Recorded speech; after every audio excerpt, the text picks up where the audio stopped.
Hello, we are live at the Rotoworld Player News Q&A. I am Eric Samulski. He is James Schiano. And we're here to talk fantasy baseball with you. As always, it's Monday. It's noon-ish. And we are going to talk to you about anything fantasy baseball related, help set some lineups, go over some news, answer any and all of your questions. You can ask us questions here on YouTube. You can ask us questions on Twitch. You can ask us questions on Twitter. We'll try to get to all of those as much as possible. As always, since this is the Rotoworld Player News Q&A, just a reminder that our Player News page is updated constantly. Keep it open, keep it bookmarked. That's where you'll get all the latest news that can help you with any and all of these decisions. So, James, happy rainy Monday here in New York. I think that mirrors your feelings about the Mets series, huh? Yeah, the Mets had a annoying rain out Saturday too, because right now the Mets are in a string of 26 games in 27 days that will mercifully end on Wednesday. Then they have to play 2 games in one day, then immediately fly from St. Louis to Arizona. And you love stacking a road trip from St. Louis to Arizona because those two cities are notoriously very close together, very easy to travel between, especially when the second game of a doubleheader ends at 9 o'clock. Sure, So yeah, very very nice for Major League Baseball to do that. But yeah, it's I don't know. You go 4-6 in 6 games after going to 20 and 10 and 30. You'd probably be okay with that. Yeah, it was. Was not a great doubleheader, but off to a pretty good start overall. Winker injury yesterday for the Mets. Marte removed early, but not an injury. Oh, it's just a plan, a 5-inning outfield stint for a player in the second stint of a doubleheader to burn a player off the bench in the 5th inning of a 1-run game. Totally part of the plan. Very normal. Would have also been nice to know that was part of the plan ahead of time. Listen, this is interesting. We don't have a question on this end, but I'm curious your thoughts. You're heavily involved in this Mets team. Do you feel like this is Starling Marte everyday DH now? Do you feel like this is Jeff McNeil regular DH, Luis Angel Acuna regular second baseman? What do you think the Jesse Winker side injury? So we're assuming it's an oblique injury, but what do you think this does to the Mets lineup? Well, just before we came on, they announced the corresponding move, and that's Brett Baty returning. And didn't he hurt his toe yesterday? Yeah, he hasn't played the game in Syracuse in about a week, but they're still bringing him back up. So hopefully he can actually play tonight in Arizona. Hopefully he's there. But the Mets keep showing their disdain. They just keep showing the fact that they know they're very open about the fact that Mark Vientos is not a majorly capable third baseman defensively. So I think that the fallout from this injury, we see more Mark Vientos DH reps. And I think that we see much more both Brett Baty and Luis Angel Acuna third base reps. On Sunday in the first game of the doubleheader, Luis Angel Acuna played the first game of third base, I think, in his entire life. Because I went back through his minor league box scores. 500, 400 games, I think, in the minor leagues. Never played third base before. But do you follow me on Instagram, James? Because I was out in the field watching him take ground balls at third base before Thursday's game against the Diamondbacks. There you go. So I wish I would have known that because I don't follow you on Instagram. But he looked amazing there. The first inning of the game was one of the first tries of the game. There was a dribbler hit up the third base line that Acuna charged on, made an amazing throw on the run, which was eerily similar to a play in the second game that Mark Vientos was unable to make a play on. He did a real third baseman's boo-boo where it was a slow roller and he charged it relatively hard, but then he ate it, didn't pick the ball up, but he picked it up 70% of the way to the third base bag rather than let the ball roll and see if he can get lucky and roll it foul. 2 pitches later, Tyler McGill gives up Alec Burleson's first home run of the season. So it was just funny, like the juxtaposition of those two. Someone who's never played third base in their lives and someone who's been playing it every single day for years now. And one person made the play and one person didn't. And as long as Vientos doesn't really hit, which he still isn't really hitting, there's almost no reason for him to be there every single day. So I think it's a good chance for him to DH now, and then you can let two guys who are going to be significantly better defensive players there play, Baty and Acuna. I think it makes a lot of sense. Keep Vientos in the lineup. He's not a third baseman. Allow McNeil to be in the lineup at second base. He's not a center fielder. Allow Luis Angel Acuna to be in the lineup regularly. If you want to play McNeil in center field once or twice a week, fine. Shift Acuna to second. They've been doing. I think that's Clay good Holmes for Acuna. Days. Jeff plays center field for Clay Holmes games because Clay Holmes allows 2, 3 fly balls for the whole game. That's what they've been doing. So what is your realistic expectation for Luis Angel Acuna as a Mets fan? He's hitting just under 300 right now, I believe. There's not a lot of power in the bat, but there's a decent amount of speed. So, like for fantasy purposes, what type of league are you considering Acuna in? Oh, any league that tracks stolen base as a category. I made this comp a year ago on my Messed Up podcast that Acuna kind of is like a zesty version of Whit Merrifield. Like the expectations that we had for Whit Merrifield a few years ago in an everyday role where you might get 3 home runs, but you could get easily 30 or 40 stolen bases and a 260, 270 average. That's exactly, I think, the comp for Luis Angel Acuna. And that version of Whit Merrifield was highly valuable in fantasy. The only difference is we knew that version Whit Merrifield was playing every single game the Royals had. But we do know Acuna will be missing every third or fourth game for the Mets. But even when he misses those games, he comes in for defense. He comes in to run. He is, I think if you're playing in any league that counts stolen bases as a category in fantasy baseball, he's a highly valuable player that's still widely underrated. There you go. Luis Angel Acuna. We'll see. We don't have a, correct me if I'm wrong, we don't have a timeline on the Winker injury right now, but we do know it's an oblique. And it feels like these are always like a month. It always kind of feels like a month on these obliques. Yeah. So it's a good runway of time for Angel Acuna to try to, kind of like, I don't know, cement something. He just won National League Rookie of the Month. Like he's getting I know National League rookie situation is poor right now in general, but he's playing great baseball and they've shown a willingness to put him in the lineup every single day if they can. Yeah. Speaking of middle infielders, Dad's out here with the first question of the day. Dad asked, I traded Bo Bashette for Blake Snell in a 5x5 Roto League. Good move? ? I already have Bryson Stott, Jose Altuve, Jacob Wilson, Bobby Witt Jr., Ozzie Albies, and Brendan Donovan for my middle infielders. I think it's a good move. That's more than enough capable middle infielders. I understand that we are worried about Blake Snell's shoulder, but you're not getting a healthy Blake Snell for Bo Bashette. So I get rolling the dice when you have this deep of a stockpile of middle infielders. I also mentioning Jacob Wilson there. I know Bo Bashette had his first home run of the season over the last couple of games here. How much different are Jacob Wilson and Bo Bashette for the rest of the season, you think, in terms of 5x5 value? Not very. And I got into a heated but respectful argument with one of my former Rotoballer colleagues, Kev Maharazan, on Twitter, because he thinks Bo Bachette's going to hit 20 home runs again this year because of the underlying metrics. I bet him a gentlemanly bet of a drink the next time he comes to New York that Bo Bashette doesn't clear 15 this year. I don't like the profile for Bo Bashette from a power standpoint. I think it's important to understand that. Mm-hmm. Bo Bashette has openly talked about batting average mattering a lot to him, getting on base. And I think that Bo Bashette is going to hit for a really solid batting average. He does not pull the ball. And pitchers don't pitch him inside anymore. Pitchers pitch him low and away now. His fly ball rate is low. And I just think this is a guy now who is swinging outside of the zone almost 38% of the time. His contact outside of the zone is almost 60%. Like he is going to swing at anything he thinks he can get a base hit on. Yeah. And pitchers over the last 2 years, since he has hit 20 home runs, have adjusted by saying, fine, you want to do that. We're just going to throw you off the plate away. And if you want to drive that to right field for a single, cool, drive that to right field for a single. Yeah. At the end of the day, that doesn't really hurt us all that much.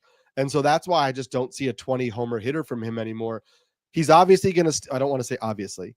Yeah. It seems very likely he's going to steal more than 5 bases because he's at 4 already. Maybe he gets to 15 steals this year. So maybe he's a 10-15 guy or a 15-15 guy with a good batting average. And I think that's going to be more steals than Jacob Wilson. But that's kind of where I'm at. If Jacob Wilson, I mean, I don't know, maybe Bo Bashette, I see him at this point in his career as basically a 10 homer guy. It seems like it's just his lack of an intent for that. I know some of the metrics are good, but I don't know. Him and Wilson, to me, I look at the end of the season. I think about some guy having a better lineup. That's Jacob Wilson. I think of someone playing in a better home ballpark. That's also Jacob Wilson. I suppose two is winding up not the same. Bo Bashette probably still outproduces him, but having a guy like Jacob Wilson on your team, that makes a Bo Bashette expendable. That's kind of the overarching, the crux of what I'm trying to say. Yeah, I fully agree with you. Michael is in here, another middle infielder. As for our expectations on Hyun Soo Kim, Speak of speed, he's got it, but not sure he'll get the playing time. I'm not sure he'll get the playing time is right. Hyun Kim has been up for the last 2 games for the Dodgers. He did not start either one. Enrique Hernandez started one, and Chris Taylor started one. They were both against right-handed pitchers. Hyun Kim is a left-handed hitter. Both Enrique Hernandez and Chris Taylor are right-handed hitters. That should tell you everything you need to know right now about Hyun Kim's playing time. But what are your expectations for him?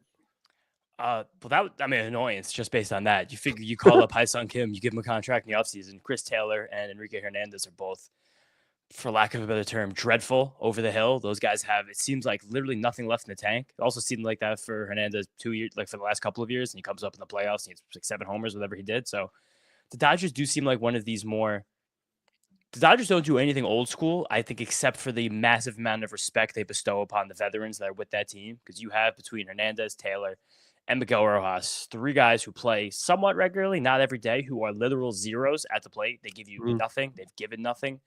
Kim, while he hasn't started, he did come in the game last night. He pinch ran. He stole a base immediately. I think that they are aware that these are the freshest legs that their organization has to offer right now at the major league level. So I do think that he has to come in there and play a little bit. I think if he continues to perform in the limited bites of the pie they give him, then suddenly he starts to take a couple starts. He starts to play 2-3 days a week. I think they're going to bring him on playing time slowly. So I think it's a good time to sneak him. I've been advocating stashing for him a few weeks just because of the way the power and speed were in the minors and the way those guys have been playing horribly at the majors. Where I was like, all right, if he comes up, he's going to play. Dodgers won't make it easy, but at some point he's going to play, right? I don't know. I really don't. Also, I laughed when you said the freshest legs in the Dodgers system because I remember that they also have Estuary Ruiz in AAA, who's just stealing all of the bases. I forgot about that. I was on Sleeper in the Bust yesterday. You were on like 3 weeks ago. Yeah. But we talked about Hyun Kim, and I said, look, I know we saw the GIF or not the GIF, I guess, of the replay of the home run, but he has 5 home runs in AAA. He's hitting 250. He has a 12% swinging strike rate in AAA. So to me, a 250 hitter with 5 home runs and a 12% swinging strike rate in AAA does not strike me as a guy who's going to come up and hit for power at the major league level. That's probably a 15% swinging strike rate at the major league level. He has just a 75% contact rate overall in AAA. So what, 70%, 72% contact rate guy at the major league level. His average exit velocity at AAA is just 87 miles an hour. Like that's not good. The speed is very real. I think that they signed him. They changed his entire swing. It's been a month and a half. He's not going to relearn a new swing and put up consistent results in a month and a half.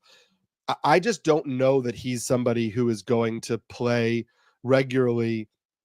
And they don't seem concerned about Tommy Edman. I think Tommy Edman is back near the minimum amount of time on the IL. So I'm not stashing Kim right now. I'm not picking Kim up right now.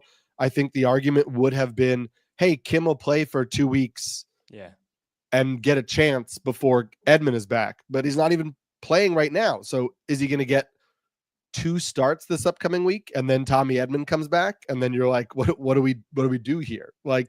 So I don't know. I would rather be stashing Zack Geloff, who's a week away from returning and is going to be and we know he's going to play every day. And I think they're both speed first guys, except Geloff has more power and has a clear spot in a lineup and is on a decent enough offense and is in a really good hitter's park. And so, yeah, I'm out on stashing Hyun Kim right now. Yeah, and also those stats that you mentioned, which were mostly pedestrian for Kim at AAA, they came with Oklahoma City in the PCL. So it's like that video went around of him hitting the 460-foot home run. I believe it was in Reno, I want to say, if I can remember right, or Albuquerque, which are some of the most friendly hitters in a very hitter-friendly league. So it's just short-term speed play. Hope you get lucky, but it's not really super exciting at the moment. Agreed. Bet on it, guys, says I'm not going to click on this properly. Says Tyler Stevenson is back. He's usually top 5-10 catcher. Would you rather have him or rookie Augustine, Ramirez, Stevenson, just like every day of the week, Tyler Stevenson? I still think there's a. I mean, yeah, I probably would rather have Stevenson just because it's more consistent. It's a much better home park. But even as Ramirez went like what through a 1 for 24 this week, he was still hitting the ball hard. He still was not swinging and missing. I think Ramirez is still pretty clear top 10 catcher, at least top 12 catcher for the rest of the season. I really do. Just based on where the power is, the little bit of speed you're going to get, 10, 11, 12, like that back end top 10 right there. That like someone who's a catcher one in a standard home league. Augustin Ramirez still seems like that to me. But I also think Stevenson's a shade ahead of him there. I still am more of the mind that Augustin Ramirez is more of like a top end catcher 2. So like around catcher 15, 14, 15, 16, things like that. I mean, he was a 250 hitter in the minors. The defense is a real problem. And so Huge I think problem. there is a problem of just like at some point, if he doesn't hit enough, are they just going to send him down and say, listen, you got to work on defense anyway. So just keep working on defense. But I think that he's a poor batting average. He's probably a mediocre to poor batting average guy who's a 2020 threat in a full season. And so that keeps him on the radar. And I think when he's hot, he's going to certainly be worth like a spot in your home league. I think there's going to be a lot of stretches like this, though, where he goes 1 for 20, 2 for 26, and you're like really hurting. So I just think he's more of like a streamer in a 1 catcher league, and I'm fine with him in a 2 catcher league. But Stevenson, I think he's just like he's in your lineup every day kind of guy in a 1 catcher format. So Ramirez last week, I think the batting average on balls in play was about 050. So again, he's still making contact. Contact rate's still there. And of his last 4 starts, 3 of which have come with designated hitter. So I do think that they're just like, we want you on this team to hit whatever. You can play games. Like I do the stolen base wrap up for Rotoworld every single Wednesday. What happened last week? I think he gave up something like 16 stolen base attempts in his first 5 starts at catcher. It's bad, and he had It's incomprehensibly bad. It's really bad. It's really, very really bad. The DH, that's it. And then he's being helped right now by the fact that Davison De Los Santos has a 32% strikeout rate in AAA. If De Los Santos was hitting really well, they could say, all right, you could DH for us. And, that would be the pressure on Augustin Ramirez, which is not being applied right now. But we both have Stevenson higher. There's a question on Twitch about Stevenson or Keibert Ruiz. I still prefer Stevenson. I think this one is closer to me. But the Reds have said because of the injuries to Heimer Candelario and Christian Encarnacion Strand that they're also going to play Stevenson at DH in first. So I think you're looking at Tyler Stevenson playing 85-ish% of the Reds games, if not more, hitting 5th or 6th in that lineup in that home park. And I think that's valuable and more valuable to me than Keibert Ruiz. Yeah, I'm not a big Keibert Ruiz fan. I know that this year has been highly productive, but there's still been no growth that we've like meaningfully seen in power metrics. There's not that much growth meaningfully in any of the swing decisions. He just takes a lot of swings, doesn't really swing the bat very hard, puts the ball in play and hopes good things happen. I just can't see that being something that's more productive than Stevenson or Augustin Ramirez. I think honestly, I'd rather have Augustin Ramirez on the team right now than Keibert Ruiz. James, are you saying that it was a hyped Dodgers prospect who's not going to live up to the hype of that prospect pedigree? I am shocked. Yeah, but they love him. I mean, they love him down there, but it's just, it's nothing. It's not. Last year was so bad. It was one of the worst hitting profiles I think I've ever seen, ever. Keibert Ruiz last year. This year it's like the hot start. There's no way this sustains. Uncle Ted wants to know, and also thanks to Uncle Ted. Always here, always commenting. We appreciate it. Even when it's just like the verbal diarrhea in the chat, man, we just like that you're active and engaged. And thanks for being here.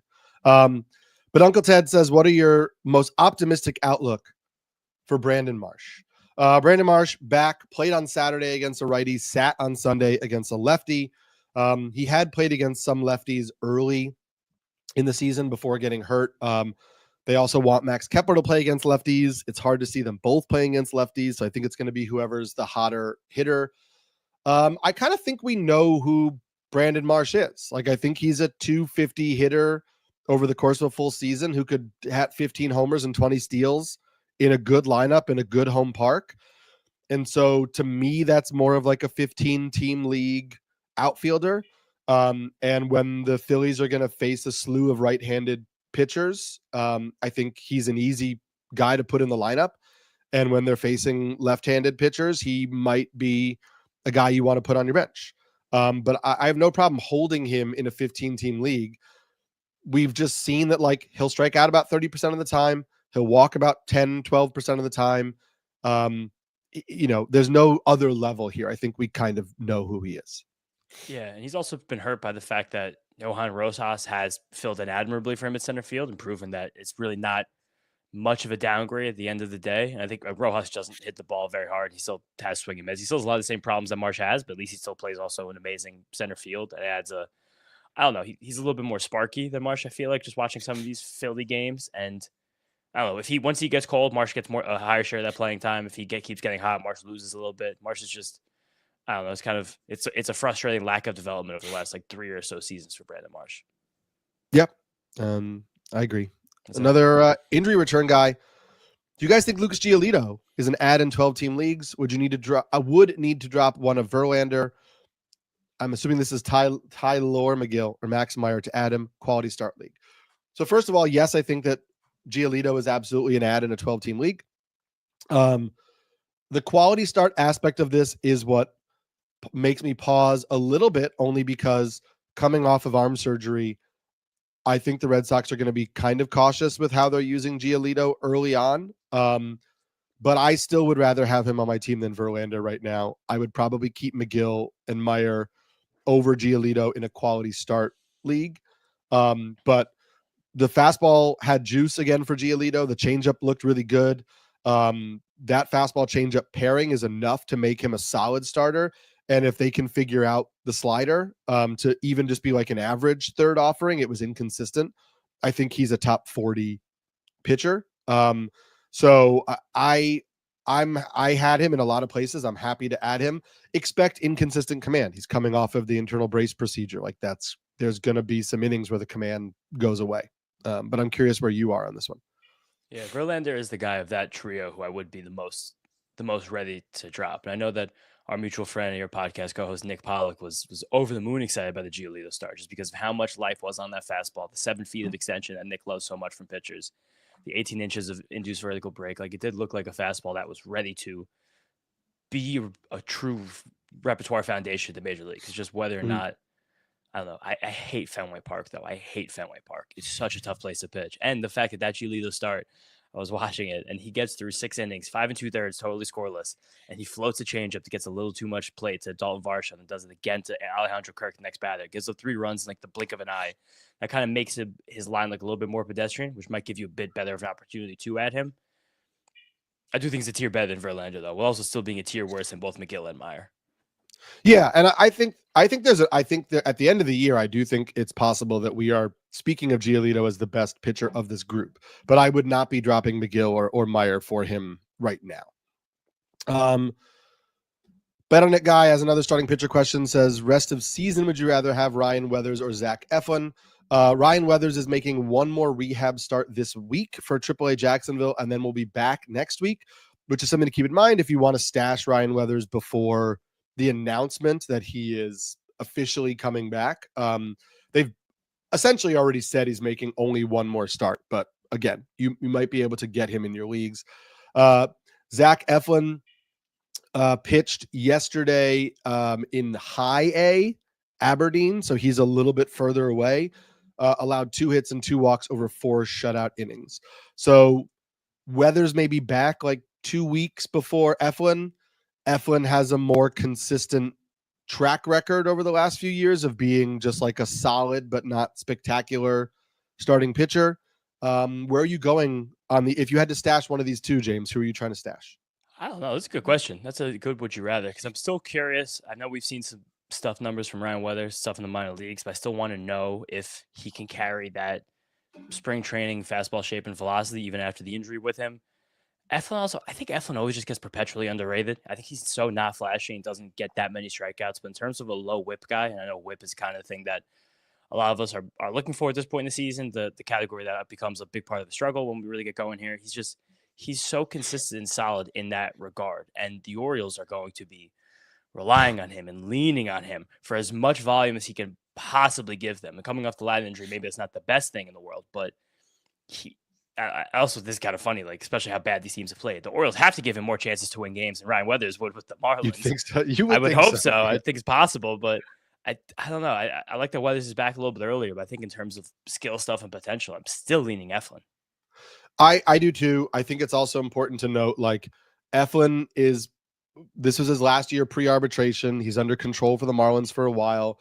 You mentioned the urgency with which the Orioles need Effin.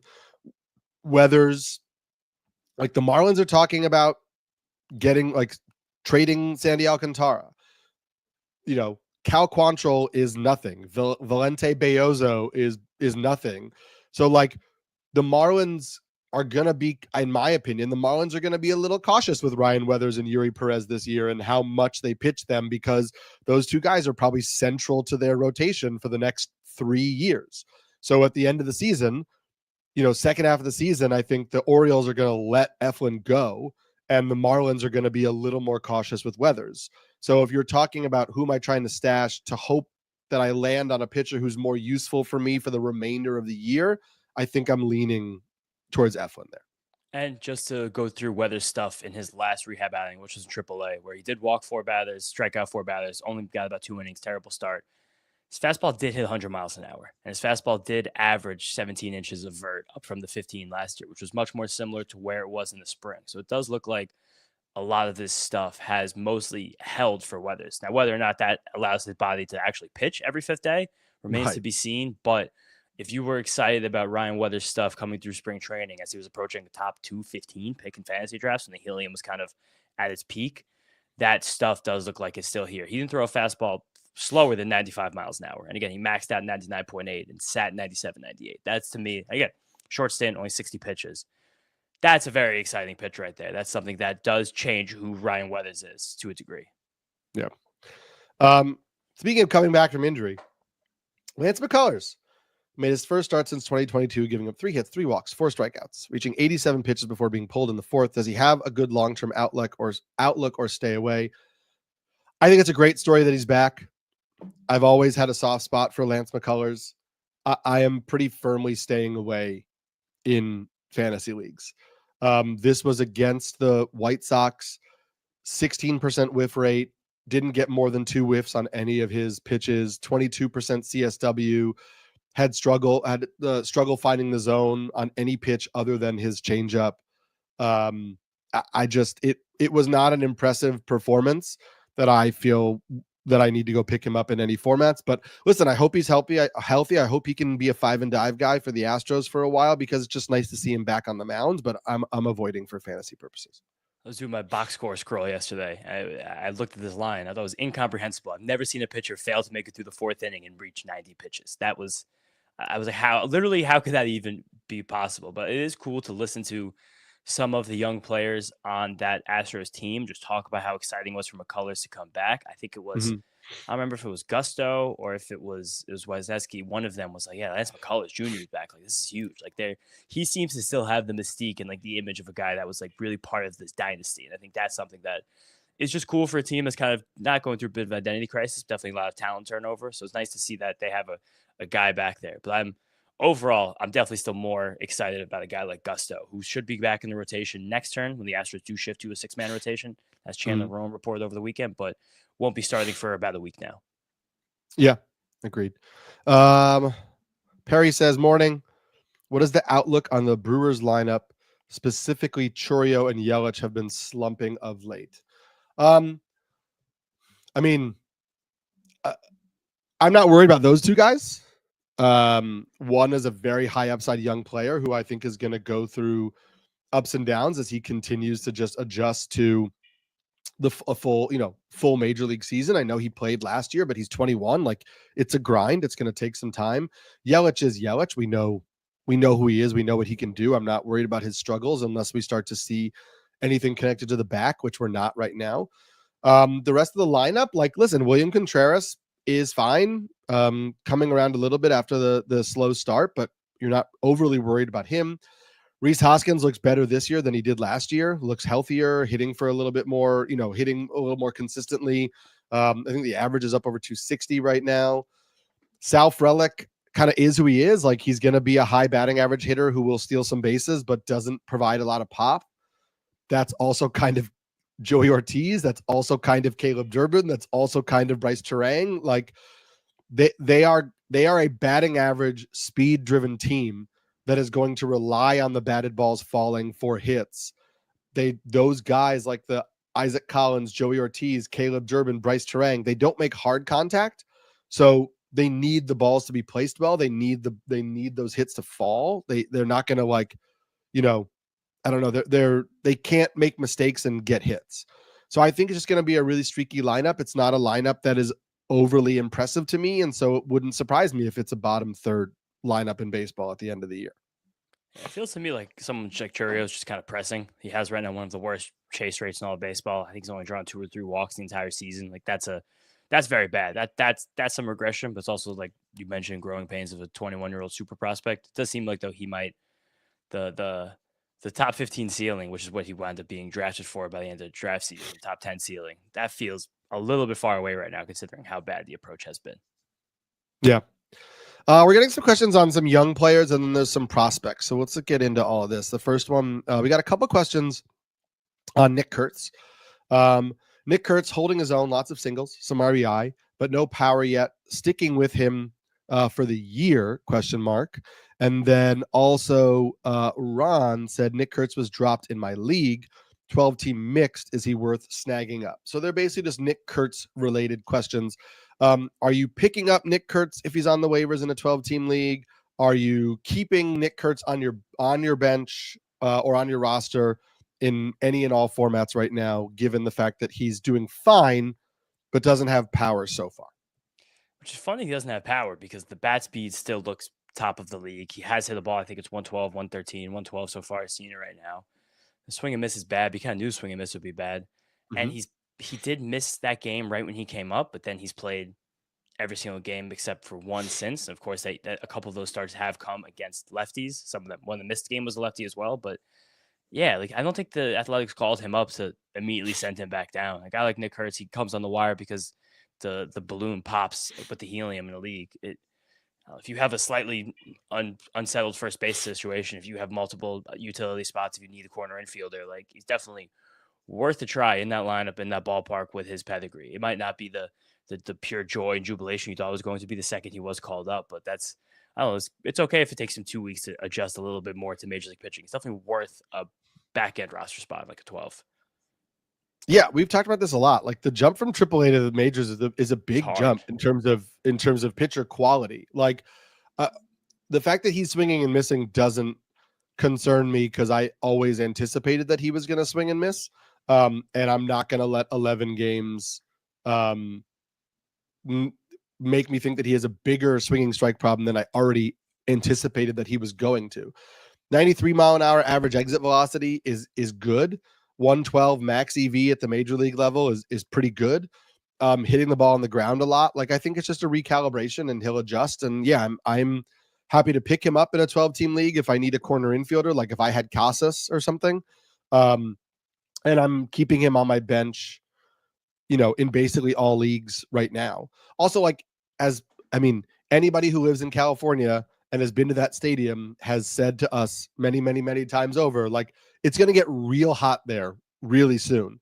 And the ball is going to fly out of that park. And so I would rather not drop any A's players who are fantasy viable. I'm not like going and picking up like Gio Urshela just because the park is going to get hot. But like I all these guys, like I'm not going to get rid of them right now until I see what that park plays like in the summer months. Yeah, it's not going to be Coors, but it might be one of the closest things we have in terms of parks. Probably becomes top 5 hitters park, which is always worth a little bit of juice in fantasy. And this connects to another young player. And I'm fine. Where was the exact question? There it goes. Perry asked, buying a Jackson Holiday breakout with a 5-game hit streak and a 2 home run game. I will say I don't know that I'm buying like a full hunt breakout. Like I think, the 2 homer game was nice to see. I still don't believe in tons of home runs. But there's a couple things that I do like about what he's doing. So if you go and you check the O swing, is down like 6% from last year. His zone contact is up at over 90%. His overall contact is up over 81%. It was at 70% last year. Swinging strike rate is down to 8%. So he's just making far better swing decisions and making far more consistent contact.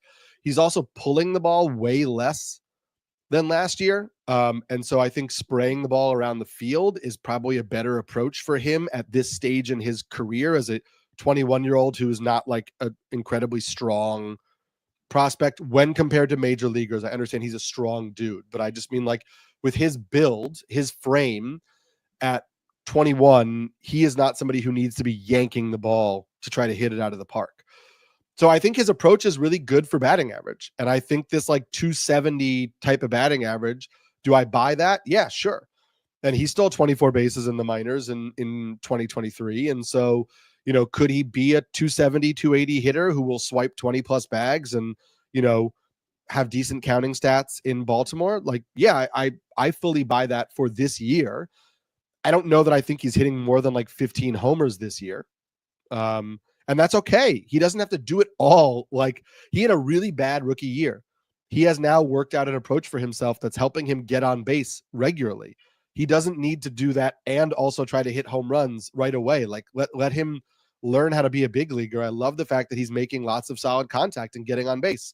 Do that for a while and then see if you can add power to it. And the bar is so low to be a fantasy viable second baseman right now. Holiday 780 OPS would rank 4th in the entire league for all primary second basemen, behind only Brendan Donovan, Christian Campbell, and Tommy Edman, who isn't even really a primary second baseman. Fangraphs has him listed as such. Holiday just to see last year the swing and miss was so pervasive, the whiff rate was so crazy despite the hard hit rate. He's shortened up a lot. I'm getting like kind of obsessed with the bat tracking stuff on Baseball Savant. Like, I love seeing the adjustments that hitters are making. And Holiday shortened up his swing by a good bit. Last year was over 7 feet swing, which was kind of in the upper echelon of long swings in the leagues. This year it's about 6.5 feet. So that's a clear, distinct motive to shorten up. And I do like that they distinguish also between a fast swing rate, which is basically how often you're swinging hard. And if you look at his bat speed distribution, you see like an extra hump that's kind of more towards like a slow swing rate, like a 65 mile an hour swing, which tells me that there's a clear approach change. There's a clear methodology change, like a 2-strike approach. But that's what that tells me. Someone who is, while he's also not chasing, less swing and miss, letting just the tools do the work. Because you see the home runs he hits on Sunday, and he gets this amazing natural loft on his swing. I think that's what made him such an exciting prospect. He finds a way to scoop the ball, and it's like it just goes out. He has the power opposite field for someone as young as him, and like he's not small, of course, but like he's definitely not also like a hulking dude. Like, this isn't like watching Tristan Casas like go after the ball. Like, it's really cool to see, and just the fact that second base is so weak, him able to just let a higher contact rate, let him access more of those raw tools, like 2015 with a 270 batting average. Like, that's easily a top 10 second baseman at the end of the year. I think that's where we're kind of going there with Holiday without also being like, this is the breakout. Like, this is 30 homer, 20 steal, first overall prospect Jackson Holiday.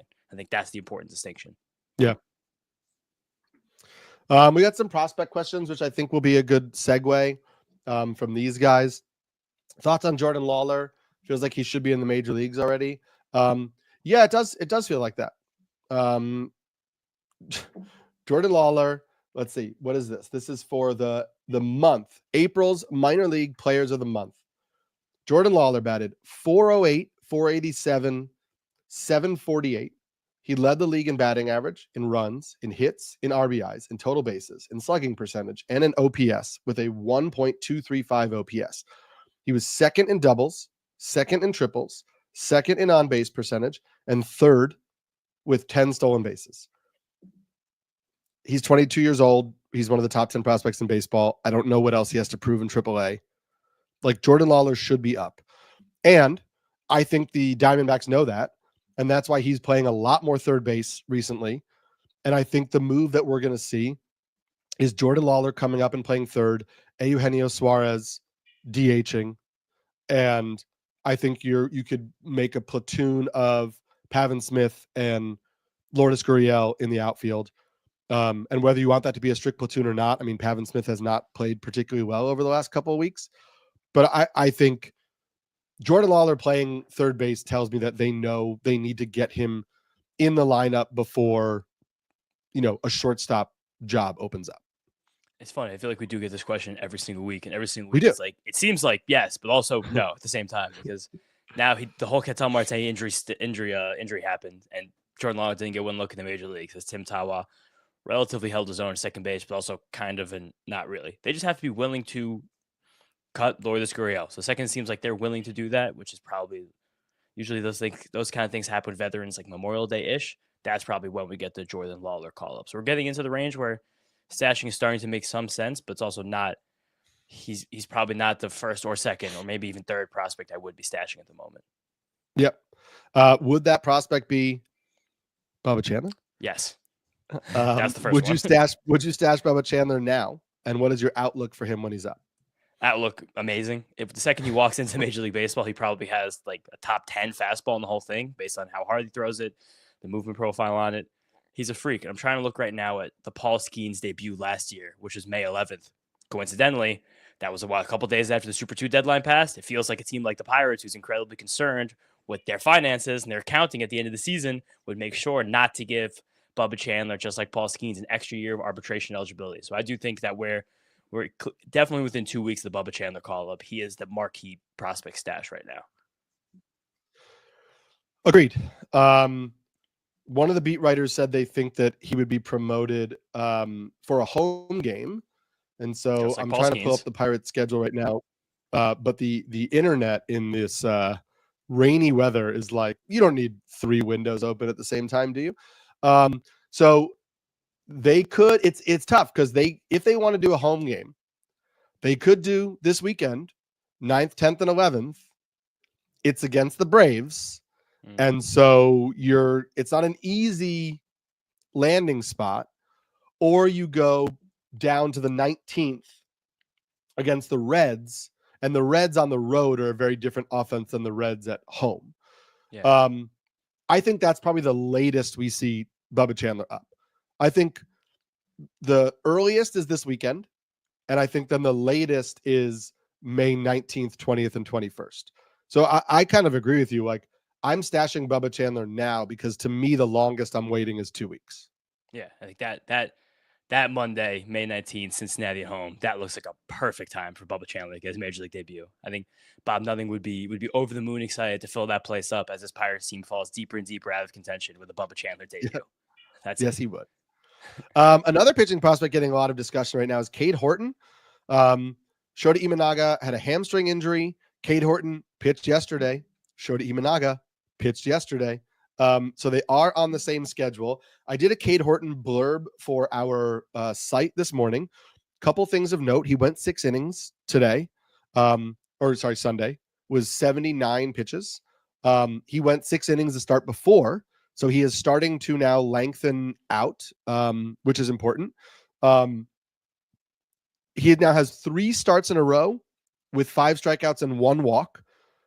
So 3 total walks in his last 3 starts is good because there were some command issues.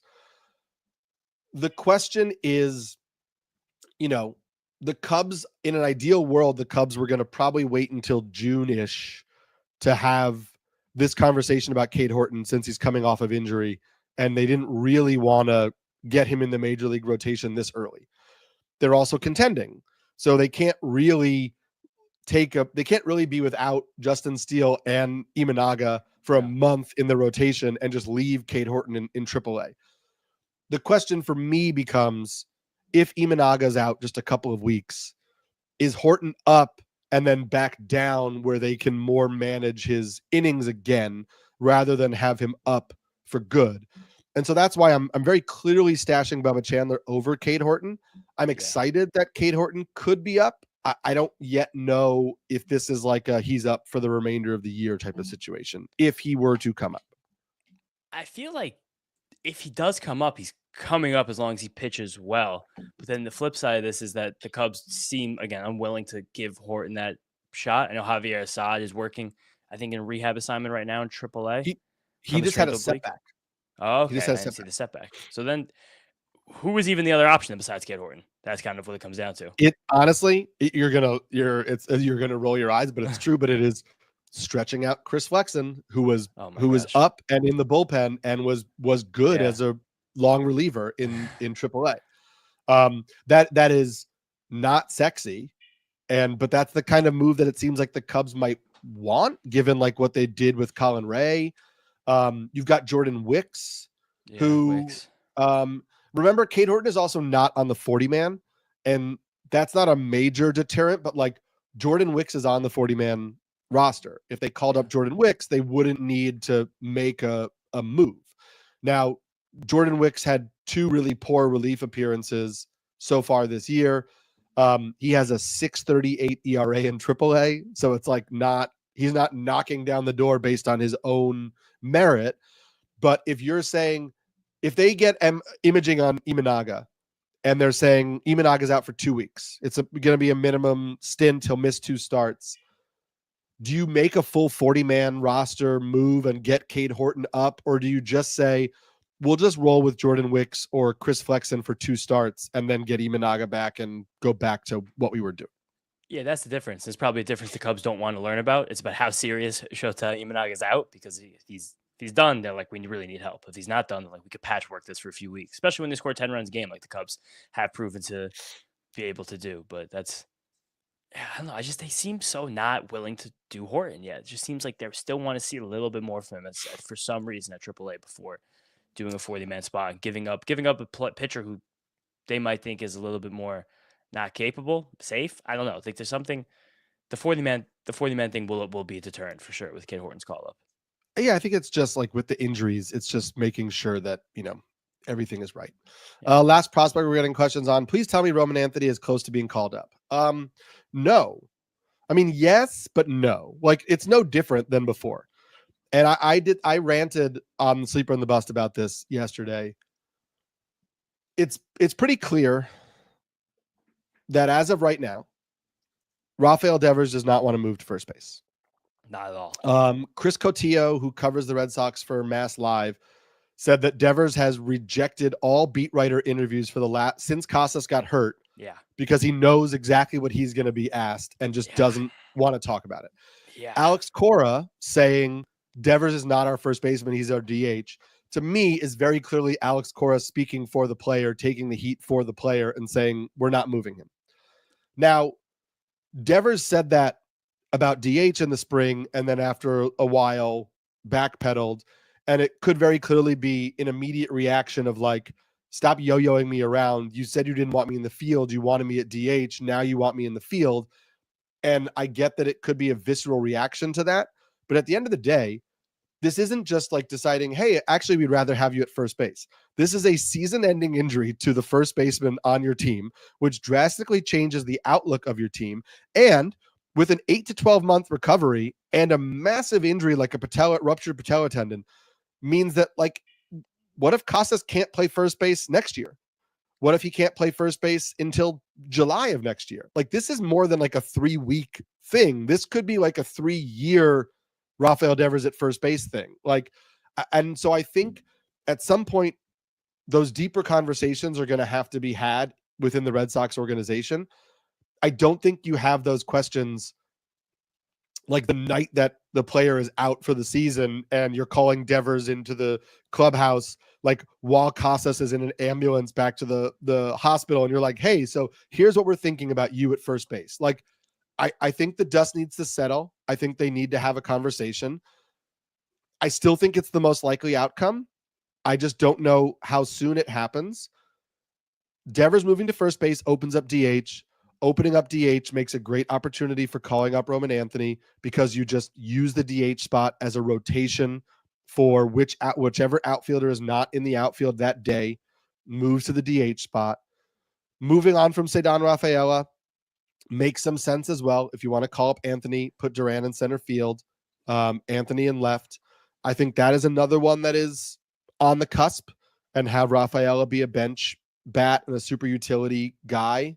But even though his surface level stats have not been good, like Raphael is a young player whose barrel rates are really high, and he has made a lot of gains in his process stats. And as an organization, how do you say to a young player who was a top 40 prospect for you a year ago, hey, you've really made good strides in your plate discipline and you're hitting the ball hard, and we're just going to bench you because we like this other guy more than you? Like, there is a time where that's going to happen, but is it is it May 5th? Like, I just don't know how you do that to a young player in your organization.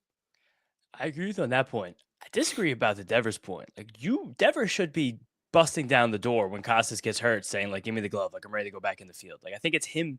It's just like a little pettiness on his part to be like, "You took me out of the field, now you won't want to put me back in. So let's let Romy Gonzalez start at first base against right-handed pitchers." Like in terms of how this team can be the best possible team that they can become, it's obvious from anyone's perspective that it's with Devers at first base. And it's, I guess, I know it is annoying for him that he was a franchise cornerstone. They decided to change his position without talking to him about it first. And now, as he's finally has started to hit well as a designated hitter, now they want to put him back in the field, a position he hasn't really played much before. But it's obvious. If he wants to help his team the most he can help them, him playing first base does that instantaneously. It dramatically moves everything. I think I saw one of your tweets that Vaughn Grissom has mixed in at first base in AAA. Yeah, which that's bizarre. Is there any talk in the Red Sox world about Yoshida being a first baseman? Is that something he can't throw? Totally possible? Did you watch the video of him? He had one soft throw in the outfield pre-game over the weekend and immediately grabbed his right shoulder and winced and shook his head.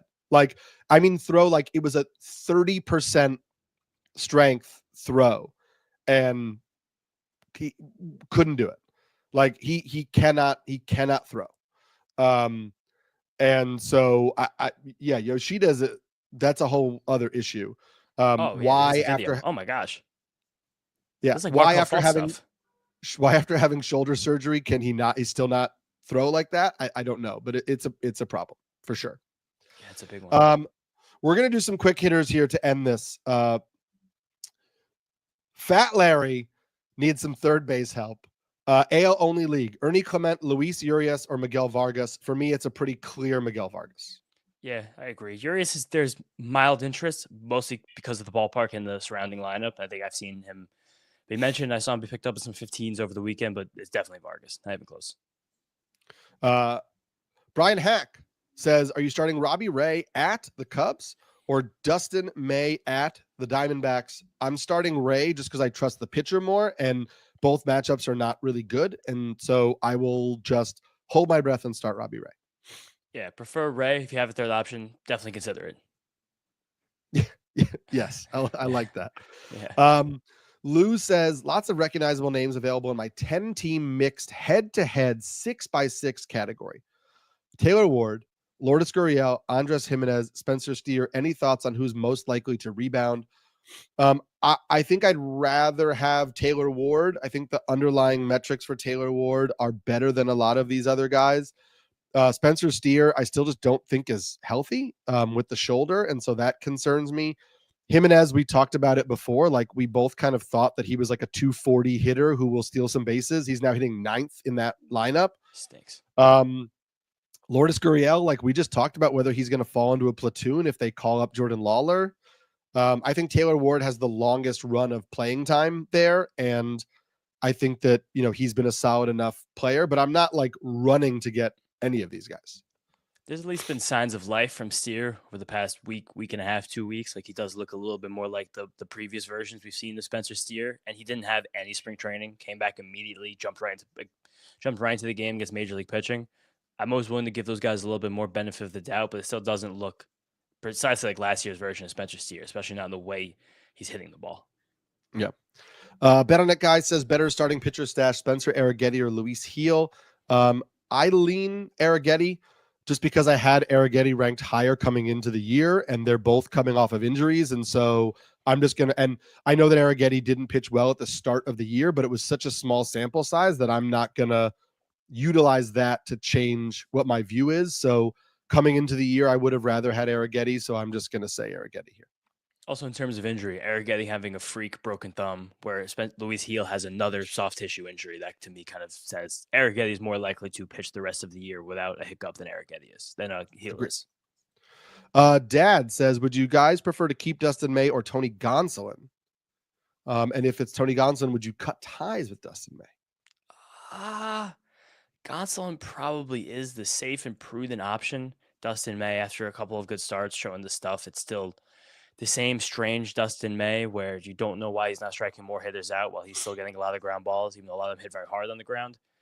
It's just we know that Dustin May, while he still only pitches about 5 innings a start, he can't keep pitching. Like there's just not enough innings on that arm this year for him to get well over 100 innings, or he's Mhm. already at 30. If I told you right now that Dustin May was already a third of the way through his season workload wise, you'd say I don't really want him on my teams that badly. Where it seems like Gonsolin, while he doesn't have that much more workload on top of Dustin May, he hasn't done much of it yet. And I think the Dodgers are going to be this kind of sounds morbid, less careful with Tony Gonsolin than they will be with Dustin May. Yeah. I think Dustin May has firmly entered like the streaming territory in a 12-team league where like if you need to cut him for like a Lucas Giolito or the next guy to stream, like I'm probably happy to do that. Yeah. We got a lot of names here, James, so we're going to try to keep an eye on it. But Shrekspierre says, rank the scrap heap between Lance McCullers, Luis L. Ortiz, Shane Smith, Colin Ray, Gunnar Hoglund, Ryan Nelson, Cade Horton, Tomoyuki Sugano, Michael Soroka. Let's narrow this down. I think we're both just not including McCullers on this. I'm also not really including Tomoyuki Sugano here.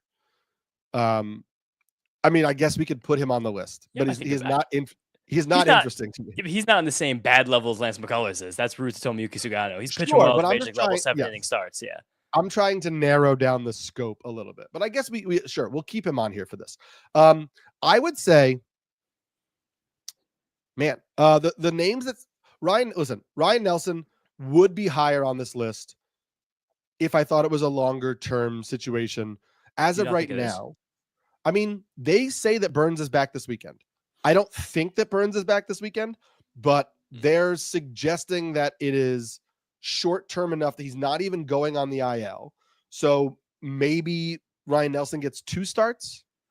And so to me, that separates him from the guys like Gunnar Hoglund, Shane Smith, Luis L. Ortiz, who we know are in their rotations. And I think that puts Ryan Nelson in a tier below that for me with guys like Colin Ray and Michael Soroka, who are both in their rotations, but they're less exciting than Ryan Nelson is. Ryan Nelson more exciting, but not for sure in a rotation. Shane Smith has a 2-start week this week, and I think it's a pretty good 2-start week. And so he might be the top guy for me. Gunnar Hoglund, I liked the fastball sinker pairing. I thought the changeup was really good. The slider sweeper things were not all that great, and that home park is going to be a problem. And I think that a guy who is a strike thrower and a command guy, but not a real strikeout pitcher, who's going to pitch in Sacramento in the summer, is mildly concerning to me. Luis L. Ortiz, I will just die on the hill that I think Luis L. Ortiz is interesting. They are really reshaping his attack plan. And so you see these starts where you're like, oh my God, he's missing so many bats. And then inconsistency hits and he gets hit hard because he's reshaping who he is as a pitcher. But they have added a lot of swing and miss to his approach in a way that I think is really interesting. And like, it would not surprise me if from the middle of July on, we're like, is Luis L. Ortiz like good? Is he really good? Like, is he going 6 innings, 2 runs, 8 Ks, like on a pretty regular basis? And so I know that's not like a firm ranking, but it's really hard to say. I mean, I don't think Shane Smith has the upside of Luis L. Ortiz or Hoglund. I think he might be safer in terms of like ratios. His team context is bad. Ortiz is super risky. Hoglund is interesting, but also risky. I'm kind of like playing matchups with those top guys. Yeah. In terms of stuff, I love Hoglund, maybe more than most of the guys on this list, but of his next 4 starts, I think they're mostly at home, including in between a road start against the Dodgers. So it's just hard to him. I kind of want him on my roster because I want to see if he can get through this because, again, that fastball was awesome. The changeup was awesome. I also do want to give you a little bit of Tomoyuki Sugano propaganda because I do think that, again, we talked about the Orioles before. That team is dying for volume in that rotation. Sugano's been giving it to them, and his last 2 starts, sinkers and fastballs at 93 miles an hour, which is a far cry from where he started, where he was kind of sitting for a while at about 90 and a half, even up to 91, 92. So I do think if he's up to 93 rather than 90, 91, that is a different pitcher to me. And the splitter has proven to be quite good. I trust a pitcher like Sugano with a lot of weapons sitting 93 with a splitter. I agree with you. Shane Smith, I think, is my favorite guy on here. I think besides McCullers, Colin Ray is my last. I hope that the Diamondbacks give Ryan Nelson a chance because I've really been a fan of Ryan Nelson for years now. And if Corbin Burns is out, like I don't know, being like a nondescript, vague shoulder issue is going to keep him out for a week. That to me is a horrifying thing to hear. It's something that I don't know why they would continue to do that. And if he's out, then that's just Ryan Nelson's spot. And then I agree with you. I won't quit Luis Ortiz. There's just so many little things happening at once. Like something clicks at some point, but it's still Smith. We talked about Horton too. I don't know. Smith and Ortiz and the rest for me. Yeah. Last thing, we'll wrap it up here. Are we just all out on Sandy Alcantara? Does he have thin value as a hold? Last week we said you should hold. I personally don't think that a bad start against the Dodgers makes me change my view that you should hold on to him. Everything we said last week still kind of pertains with like the velocity is pretty similar to pre-injury form. The swinging strike rates are pretty similar to pre-injury form. The command is not. So I think it's mostly rust. And I think if the command continues to be really bad, maybe there's something else going on. But as of right now, I think it's just rust. And I think that a starter like this, who is still going to be attractive to people on the trade market, is worth holding on to for a couple more weeks, because I think that his upside is more valuable than like adding Gunnar Hoglund on the waiver wire this week. And the good news, gets a pitch against the Dodgers again tonight. So if it fool me once, shame on you. Fool me twice. I mean, please don't start him. Please don't start him. Two-star week. Yeah, but that's good. Yeah. Good news for Sandy. He gets to do it again. Yes. Bet on it guy says Raising Cane's or Chick-fil-A to get out of here. Have you had either?